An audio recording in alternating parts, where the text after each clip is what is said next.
Hello, এখন বাজে হচ্ছে 6:31 সকাল আর আমরা বেরিয়ে পড়েছি। কথা ছিল কটায়? 4:30। ওর ঠিক ওটা ব্যাপার নয়। তো আমরা এখন যাচ্ছি হচ্ছে প্রি ওয়েডিং শুট করতে। এখন আছি বৈদ্যবাটি, আমাদের ড্রিম লেন্স মেম্বারসদের তুলবো, তাই এই তো তো আমাদের আজকের ডেস্টিনেশন ছিল মঙ্গলগঞ্জ, যেখানে যেতে তো বেশ খানিকক্ষণ মানে বেশ কয়েক ঘন্টা সময় লাগেই। যাওয়ার পথে বেশ সুন্দর সুন্দর গাঁদা ফুলের ক্ষেত বা বাগান যাই বলি না কেন সেগুলো পড়ছিল। তো ভাবলাম এই জায়গাটাতে একটু ফটো ভিডিও ক্যাপচার করে নেওয়া যাক। এতদিন লোকের প্রি ওয়েডিং দেখে ভাবতাম যে এই তো সিম্পল একটা হাঁটা, এটা 10 বার ধরে করার কি আছে, ঠিকঠাক ভাবে হাঁটলেই তো হয়। কিন্তু এখন নিজে ব্যাপারটা করতে গিয়ে রিয়েলাইজ করলাম যে না, এই সিম্পল হাঁটাটার মধ্যে অনেক কিছু রয়েছে। আর এই যে অতনুদা আর দিদি, ওদেরকে আমি আমাদের প্রি ওয়েডিং শুটের জন্যই নিয়ে এসেছিলাম সেই শিলিগুড়ি থেকে। প্রচুর রিকোয়েস্ট করতে হয়েছিল তার জন্য, তবে হ্যাঁ খুব ছোট্ট একটা ছুটি নিয়ে হলেও ওরা কিন্তু এসেছিল। যেদিন আমরা গেছিলাম প্রি ওয়েডিং শুটটা করতে তার আগে দুদিন ধরে বেশ ভালো বৃষ্টি হয়েছে, সেই জন্য এই ক্ষেতের মাঝখানে যে আল সেটা ভিজেছিল। আর এখান দিয়ে হাঁটতে হাঁটতে পা তো স্লিপ বারবার করছিল, আর আমি একবার পড়েও গেছি। না, পড়ে গেলেও সেরকম ভাবে কিন্তু আমার লাগেনি, আমি সঙ্গে সঙ্গেই উঠে পড়েছিলাম।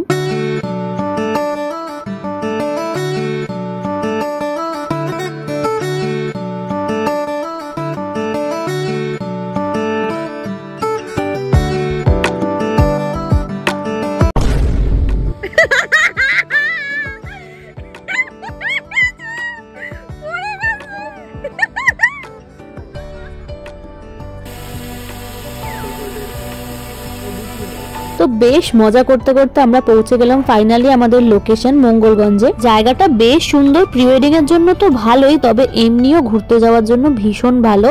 নিস্তব্ধ শান্ত একটা জায়গা, কয়েকটা দোকান ছাড়া কিছুই নেই। ওখানেই একটা স্কুল আছে, আর জায়গাটাতে সম্ভবত ইলেকট্রিসিটিও নেই। মানে যেটা শোনা যায় নীলকুঠি সাহেবের বাংলোতে নাকি ভূত রয়েছে। তো কথাটা সত্যিই মনে হয়েছিল, কারণ সন্ধ্যের পর জায়গাটা এমন একটা নির্জুম হয়ে গেছিল, এমনকি দোকানগুলোও কিন্তু সন্ধ্যের পর বন্ধই হয়ে যায়, সব কিছুই থাকে না জায়গাটাতে। রাত্রিবেলায় গেলে একটা অন্যরকম অভিজ্ঞতা হলেও কিন্তু হতে পারে। এখানে যখন এসেছি তখন জলে নেমে তো শুট করতেই হবে, মানে ওই নৌকো করে আর কি। আর নৌকার ভাড়া হচ্ছে 600 টাকা পার ঘন্টা।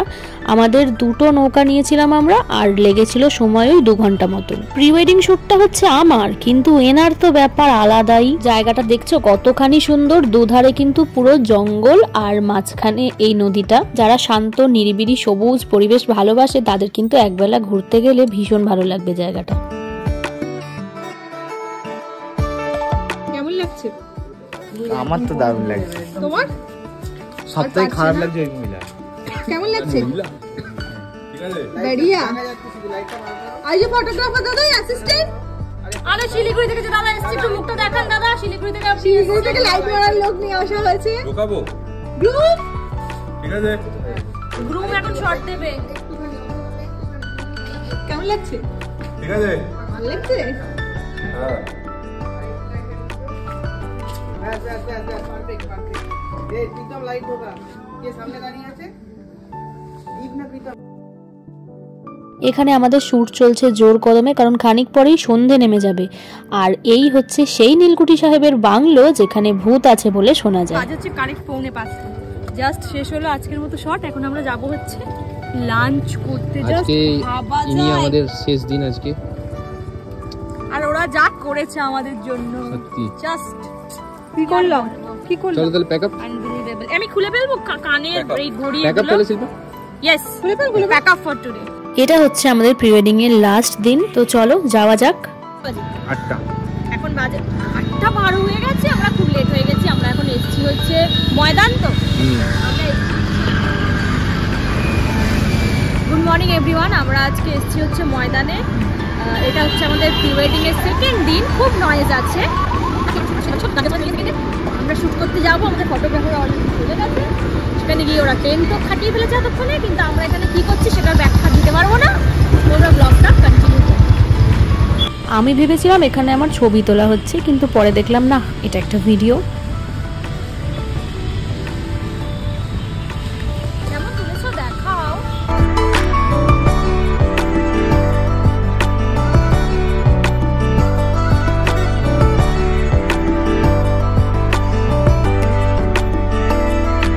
ময়দান তো প্রি ওয়েডিং শুটের জন্য ভীষণ পপুলার একটা জায়গা। এইখানে শুটটা শেষ হলে আমাদেরকে আবার ড্রেস চেঞ্জ করে যেতে হবে ভিক্টোরিয়ায় তারপরেই আমাদের প্রি ওয়েডিং এর গল্প শেষ। না না, গল্প তো সবে শুরু হবে, আই মিন শুটিং শেষ।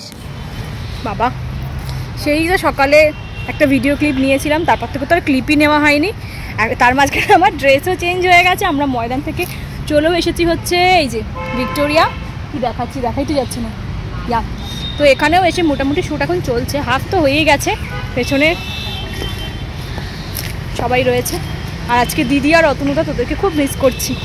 আগের দিন তোরা ছিলি, অনেক হেল্প হয়েছিল। সো চলো ভিডিওটা দেখতে থাকো। ওই যে একদম ছোট্ট দেখা যাচ্ছে পাপাইকে দাঁড়িয়ে রয়েছে, এবার আমাকে ওখানে যেতে হবে। আর এই যে প্রীতম অ্যান্ড শান্তনু।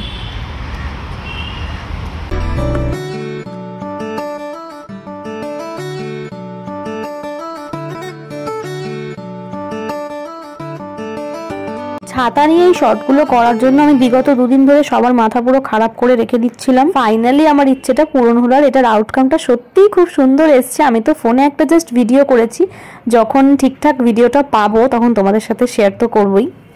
ভিডিও হচ্ছে।